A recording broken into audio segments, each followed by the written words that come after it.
Al gedurig spelden met brandewijn is verdekt beste medicijn. Nou, dat helpt, maar kop wordt er oorlog rozig van en te dure goudje is nooit mocht om het uit te sparen, toch? Matje zei, moest het achtertoor smeren, de grootje vrouw gerook. Maar daar had Dirk niks in reken. Moest het gebruiken als tip bij eerappels, zeiden. Maar nooit bij koeskilden. Ik heb Jan Boer opbeld, zegt Matje. Mevrouw, 8 uur, hij is wel geen tandarts, zeggen, maar als hoesdokter had het truifde wel voor. Dirk kreeg fles brandewijn bij haas en scheur op beer. Kunnen af en toe nog even spelden, nooit? Tegen 12 schoft Matje bij om aan. Dirk het halve bos al omzocht en het machine goud smeert met olie van hooghout. Maar tegen 3 uur is olieklip schoon leeg en trekt Pienhom ook weer open. Terwijl vrouw prurrelt als een oude stoommachine stommelt Dirk trapomdeel naar keuken. Het moet nou maar even net als vroeger met melktandjes.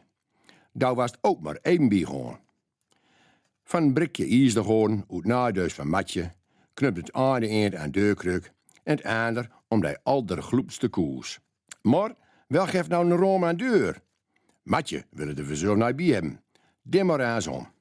En een met kop achterover, dim houdt koest wel afleggen, niet? Dus 1, 2, 3, klabbats! Deur recht voor de gokkers. En koers, die zit nog op de engste stee. Met een beste schram en boelen voor de kop als een tudaai kroop weer stilligjes achter de bradenbox van Matje. Gelukkig, zij het oomtuur niet meer kregen. Maar aldernoost, wat bandiest hem nou tot dat verrekte kring in de mond? Om 7 uur is Matje al kloorwakker. Kikt overziet en roept. Maar Dirk, wat is me nou om aas? Een dikke boele voor de kop en blauw op kussen.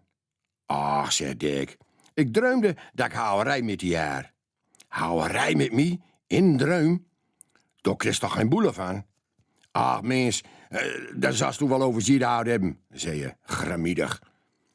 Stap nou bij uit en gaat vergraald zonder eten en drinken op dokter aan.